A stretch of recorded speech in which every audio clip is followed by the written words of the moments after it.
kondisi di kuartal 1 2025, seperti apa evaluasi Ibu terhadap tren bisnis reasuransi di Indonesia? Ya, sebenarnya untuk kita di reasuransi ya, kita memang masih terlalu dini menyimpulkan arah perkembangan reasuransi, artinya dalam hal revenue kita untuk 3 bulan pertama di tahun ini. Karena seperti kita ketahui reasuransi itu mencatat revenue-nya setelah asuransi, jadi ada time lag-nya seperti itu. Namun kami dapat sampaikan bahwa secara prosentase menciutnya premi reasuransi domestik ini dipengaruhi oleh perolehan premi di depan, terutama untuk lini kendaraan asuransi kendaraan bermotor dan harta benda yang praktis mengkontribusi lebih daripada 50% premi nasional.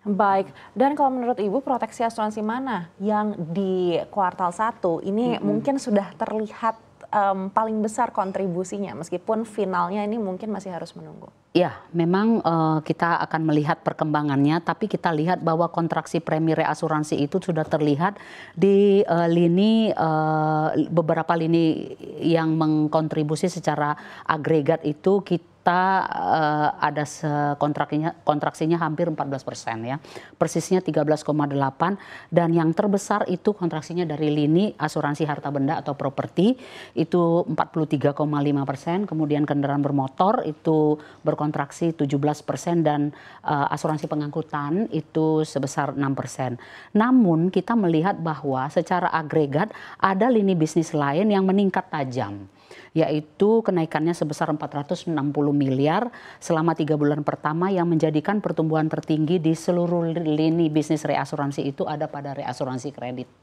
Baik, reasuransi kredit ini meningkat. Padahal menarik ya, ketika katanya daya beli ini masih melemah dan juga permintaan kredit mungkin pertumbuhannya belum sesuai ekspektasi. Tadi Ibu sempat sampaikan untuk asuransi harta benda penurunannya di atas 40% begitu ya Bu. Mungkin Ibu punya faktor-faktor yang menyebabkan adanya pelemahan tersebut? Ya, kalau kita berbicara dalam konteks reasuransi ya, ini memang bisa disebabkan antara lain karena belum masuknya beberapa penutupan yang besar selama paruh atau triwulan 1 gitu. Jadi kita akan menunggu nanti sampai semester kedua ya, mudah-mudahan angkanya tidak sebesar itu karena memang boleh kita lihat bahwa ada beberapa perpanjangan akun-akun yang besar yang terjadi di sepanjang tahun 2025 yang jatuh tempo di kuartal 1 yang akan nanti tentunya ke reasuransinya akan dibukukan sekitar di kuartal kedua.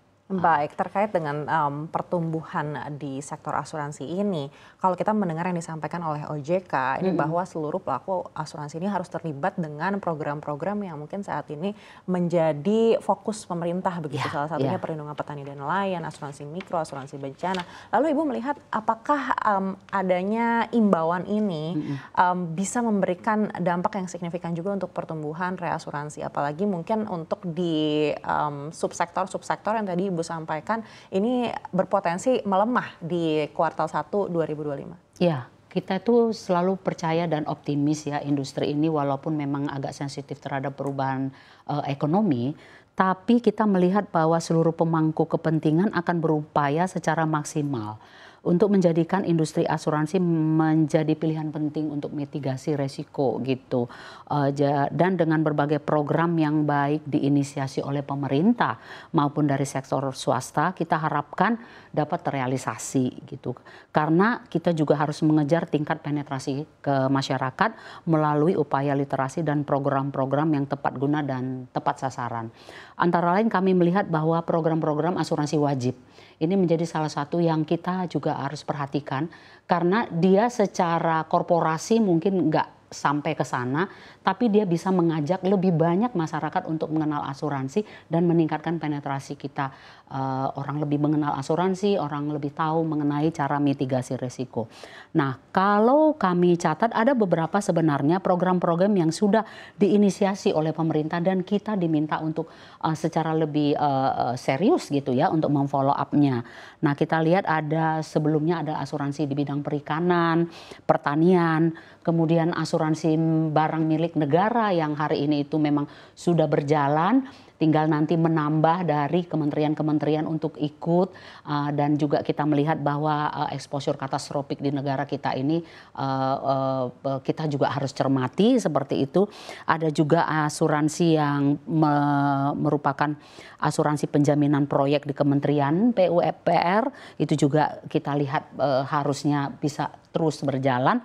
Dan asuransi wreck removal itu asuransi pengangkatan removal debris dari laut. Nah, satu yang bisa kami sampaikan adalah kita memang sudah harus melihat lebih dekat dan action plan-nya untuk beberapa asuransi wajib yang diamanatkan di dalam Undang-Undang P2SK.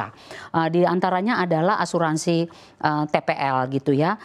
Kemudian proposal ini sekarang masih digodok di BKF, di Kementerian Keuangan. Kemudian penanganannya kita harapkan bisa lakukan bersama-sama, artinya mengajak seluruh perusahaan asuransi di Indonesia dan perusahaan reasuransi gitu.